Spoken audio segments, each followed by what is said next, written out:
Terpujilah Tuhan karena kasih setia-Nya begitu besar. Kesetiaan Tuhan memelihara kita setiap hari. Dia tidak pernah meninggalkan kehidupan kita, dan puji Tuhan kalau hari ini kita masih ada, semua hanya karena kasih Tuhan. Hari ini bersama-sama kita akan merenungkan kebenaran firman Tuhan. Saya ambil di dalam Matius pasal 7 ayat 7 sampai ayat yang ke-11. Saya akan bacakan hal pengabulan doa. Mintalah maka akan diberikan kepadamu, carilah maka kamu akan mendapat, ketoklah maka pintu akan dibukakan bagimu.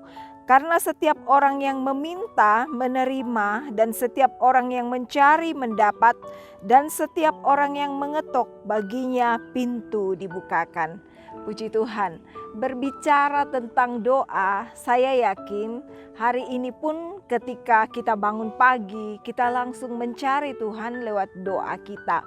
Ya, saya tidak tahu apa yang sedang kita gumuli hari-hari ini lewat doa-doa kita.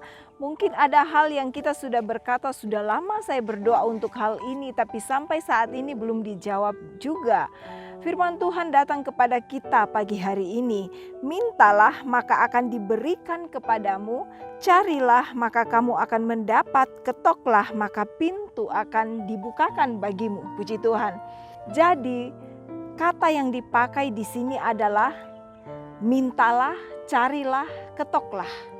Berdoa bukanlah sebuah pilihan bagi orang percaya, tapi berdoa adalah sebuah keharusan, sebuah kewajiban, sebuah perintah yang harus kita lakukan. Mengapa? Karena kalau kita sudah tidak berdoa lagi, doa sering diibaratkan bahwa doa itu seperti nafas. Berarti kalau kita sudah tidak berdoa lagi, sama seperti kita sudah tidak bernafas, kita sudah mati, ya. Oleh sebab itu, berdoa itu bukan sebuah pilihan bagi kita, tapi sebuah perintah, sesuatu yang harus kita lakukan di dalam kehidupan kita setiap saat. Karena orang yang berdoa itu adalah orang yang merasa tidak mampu berbuat apa-apa tanpa Tuhan. Oleh sebab itu, apapun di dalam hidupnya sehari-hari, dia pasti datang menyampaikan semuanya kepada Tuhan. Apapun keluh kesahnya, apapun keinginannya, apapun pergumulannya, dia pasti datang menyampaikan kepada Tuhan. Itulah orang yang setia berdoa. Dia merasa tidak mampu, tidak bisa menjalani hidupnya tanpa Tuhan. Dan Tuhan memberikan firman-Nya, janji kepada kita pagi hari ini bahwa setiap orang yang meminta itu akan menerima. Dan setiap orang yang mencari akan mendapat. Dan setiap orang yang mengetok, baginya pintu dibukakan. Mungkin kalau saya yang berjanji, Bapak Ibu masih akan berpikir, atau hamba Tuhan siapapun masih berpikir, benar enggak dia bisa menepati apa yang dia katakan. Tetapi kalau Tuhan yang berjanji bahwa ketika kita meminta, dia akan memberikan, Tuhan pasti menggenapi janjinya dalam kehidupan kita. Puji Tuhan, kita lihat. Jadi seorang yang berdoa itu bukan seorang yang pasif, tapi seorang yang aktif. Dia meminta, dia mencari, dan dia mengetuk.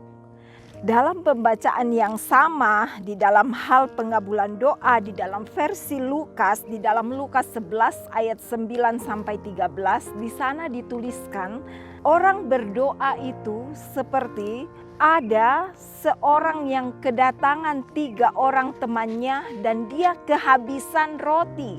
Kemudian dia pergi ke tetangganya, mengetuk pintunya, dan dia berkata, tolong pinjamkan saya roti karena teman saya dalam perjalanan singgah di rumah saya dan saya tidak punya apa-apa untuk dihidangkan.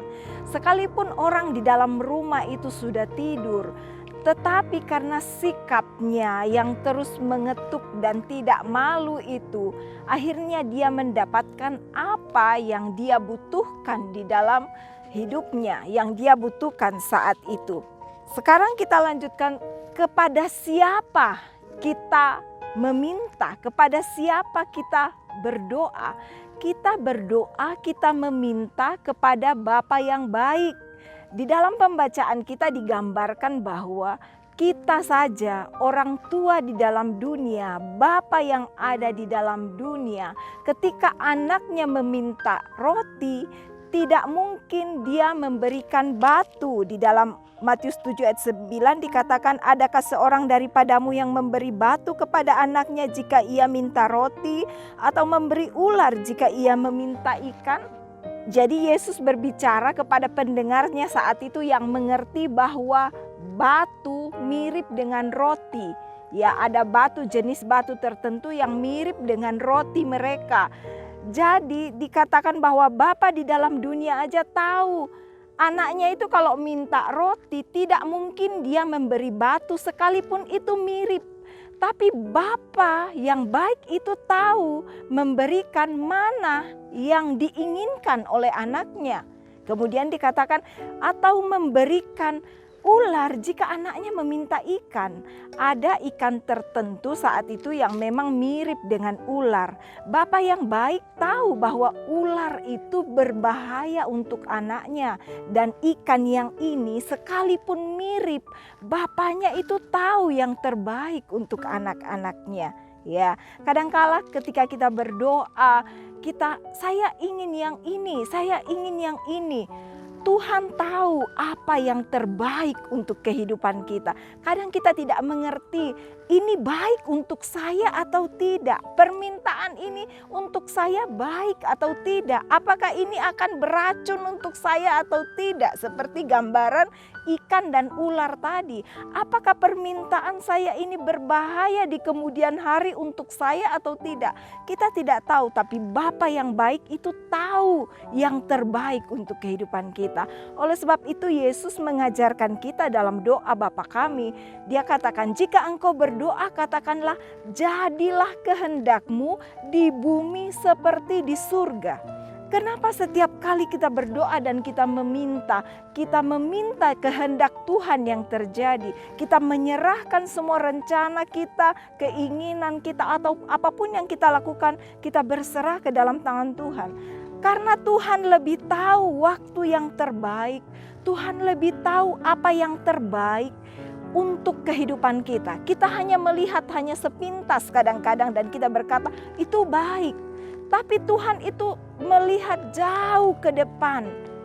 Jauh lebih luas cara Tuhan memandang daripada kita. Di dalam keterbatasan kita, ketidaktahuan kita, Allah yang maha tahu itu tahu apa yang kita butuhkan, apa yang terbaik untuk kita. Dia tahu waktu yang terbaik untuk kita. Ayat terakhir dikatakan, jadi jika kamu yang jahat tahu memberi pemberian yang baik kepada anak-anakmu, apalagi Bapamu yang di surga, Ia akan memberikan yang baik kepada mereka yang meminta kepadanya. Hari ini mungkin ada hal-hal di dalam kehidupan kita yang belum dijawab. Ketika kita berdoa, kita belum dijawab.